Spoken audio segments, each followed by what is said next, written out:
Antes de passar a palavra para a excelentíssima deputada Maria do Rosário, o pessoal do cerimonial me instruiu bem, viu? Eu gostaria só de fazer notar, né? É claro, vocês já notaram, mas colocar uma determinada elo, uma presença aqui no nosso palco, e quero dizer para vocês que eu sou uma apaixonada por notas de rodapé. Nós temos uma maravilhosa nota de rodapé à nossa mesa, que é a presença incrível artista Ilan Besmussan, aqui ao nosso lado.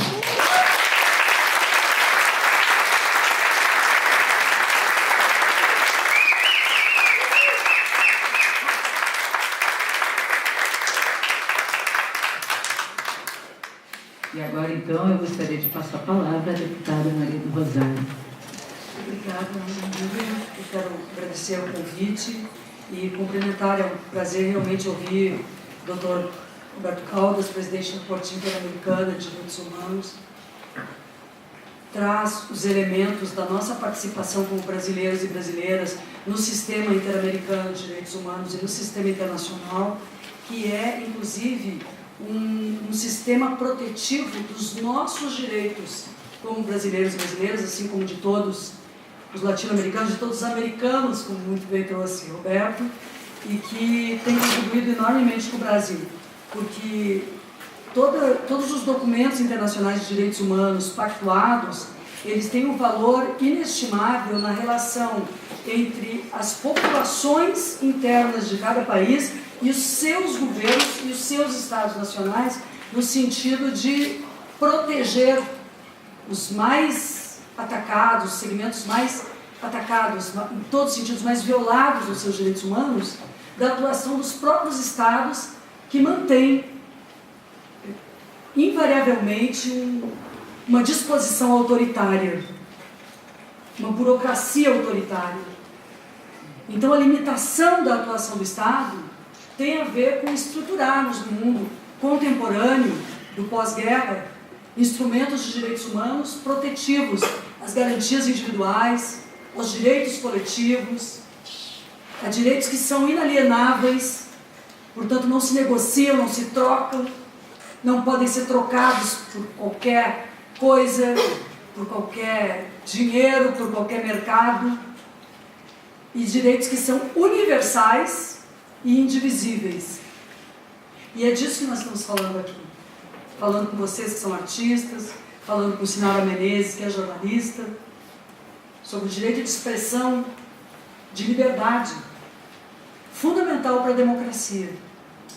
Falando com Cristo, com a sua obra instigante, porque se a obra também nada instigar, vocês nos digam como artistas qual é o lugar da produção, da criatividade, se não também colocar perguntas para quem se coloca diante dessa obra.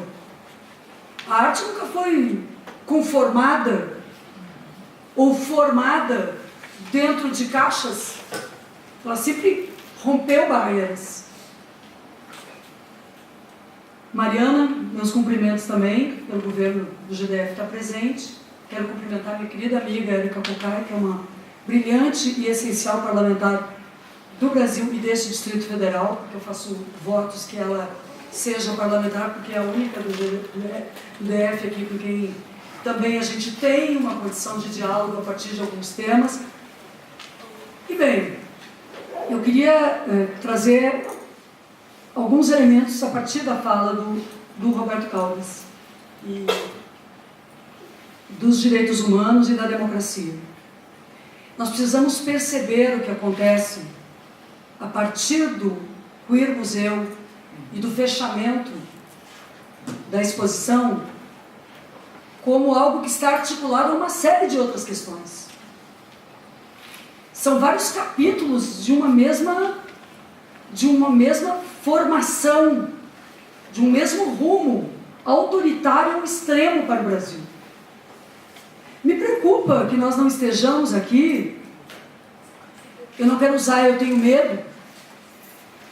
Eu não sou artista, houve um artista que usou "eu tenho medo". Eu não vou usar "eu tenho medo", eu quero dizer eu tenho preocupações, eu tenho inquietações com o país, com a liberdade, com os brasileiros e brasileiras, no sentido protetivo dos direitos do nosso povo, neste sentido, e não da violação de direitos, com a soberania, com a Amazônia, com o que o Estado deve produzir de partilha, de garantias, e não faz.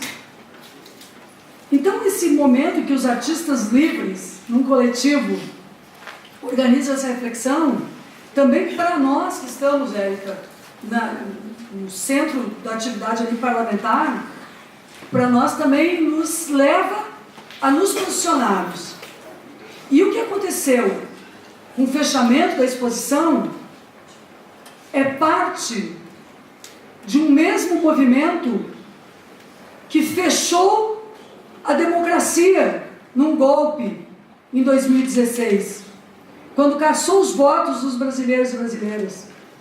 Todos os que foram dados a quem ganhou as eleições e a quem, inclusive, perdeu as eleições, porque todos foram caçados para a substituição ali por um programa que não foi apresentado nas eleições, que é o programa Temer, que é o programa do passado, que na economia é o neoliberalismo e o Estado mínimo. E nas relações humanas, no âmbito das liberdades, é a censura sendo retomada, passo a passo nos padrões da ditadura militar, ainda com um discurso que se mistura autoritário de um Estado policial, anti-política, anti-participação, que mistura todos os atores e atrizes na cena pública nacional como se fossem parte de um mesmo padrão a ser contraposto pelo cidadão e cidadã que é instigado a posicionar-se contra a política e não contra o perfil determinado de prioridades políticas a cada momento, mas isso tudo vem acompanhado de outros elementos associados à violência simbólica, de tentar calar quem tem uma posição dissonante. Que violência é esta? É o fechamento de uma exposição e a naturalização das mortes, dos assassinatos LGBT. Nós nos indignamos e estamos carregando aqui a nossa indignação diante da liberação do trabalho escravo, porque a lista suja do trabalho escravo parou de ser publicada e lançaram uma portaria. Mas vocês precisam saber que os dados, o censo, o levantamento das mortes por causas associadas a crimes de ódio não foram mais publicadas pelo governo federal, que foi desmontado todo o sistema de proteção à dignidade e aos direitos humanos sob a responsabilidade do Estado brasileiro. Não houve mais a publicação que havíamos feito pública para o levantamento dos crimes de ódio. E, portanto, democracia e direitos humanos, Temer é inaceitável, como está dito aqui. Democracia e direitos humanos, como nos traz teórica e politicamente Norberto Bobbio, são as duas faces de uma mesma moeda, de uma mesma responsabilidade que permeia toda a sociedade contemporânea. Quando rasga-se a Constituição no que diz respeito à democracia, podem ter certeza que os direitos humanos estão sendo rasgados. E aí eu quero citar uma frase que foi dita por Gaudêncio Fidelis, curador da exposição no Queer Museu. Da exposição Queer Museu. Gaudêncio disse muito apropriadamente: a pedofilia não está nos museus. Tem sido perseguido, tem sido atacado em todos os lugares. Há poucos dias atrás, em um momento como este, em Porto Alegre, a interrupção por grupos de direita totalmente desrespeitosa impediu que as pessoas realizassem um debate como este, promovido por artistas. Nós estamos diante de um momento no qual querem construir sobre vocês, artistas, homens e mulheres, e sobre nós, um ataque que é criminoso. É um ataque que nos associa ao que pode haver de mais perverso, que é a violência sexual contra crianças. Nós não podemos aceitar. Somos nós que, ao longo de toda a nossa trajetória, protegemos as crianças e adolescentes, protegemos as mulheres da cultura do estupro. Fomos nós que alteramos a legislação brasileira em 2009 para criarmos dentro dela o fim de uma noção que mantinha o estupro como impune. Porque o Código Penal brasileiro, até 2009, no seu título 6º, compreendia o estupro e o abuso sexual como um crime contra os costumes, não contra a pessoa. Um crime contra os costumes que era contra o marido, contra o pai. Eu mesma, no interior de Goiás, em Goiás, na cidade de Cora Coralina, estive para um trabalho de levantamento das questões relacionadas à violência sexual contra crianças, quando fui relatora de uma CPI, que posteriormente Érica seguiu esse trabalho em várias regiões do Brasil, com outros contornos e um protagonismo muito importante. Nós temos nos revezado em atuação. Nós estivemos naquela cidade onde o prefeito, à época, abusava sexualmente de meninas que eram filhas de pessoas que trabalhavam na sua fazenda, ou meninas daquela comunidade, e posteriormente arranjava casamento entre peões das suas fazendas, trabalhadores das suas fazendas, com aquelas meninas com autorização de seus pais, porque o casamento até 2009, o casamento entre um abusador ou com a vítima, ou de outro homem com a vítima, mesmo menor de idade, sanava o crime, já que liberava a honra, limpava a honra. Quem alterou essa lei? Foram os parlamentares fundamentalistas? Ou fomos nós, feministas? Fomos nós.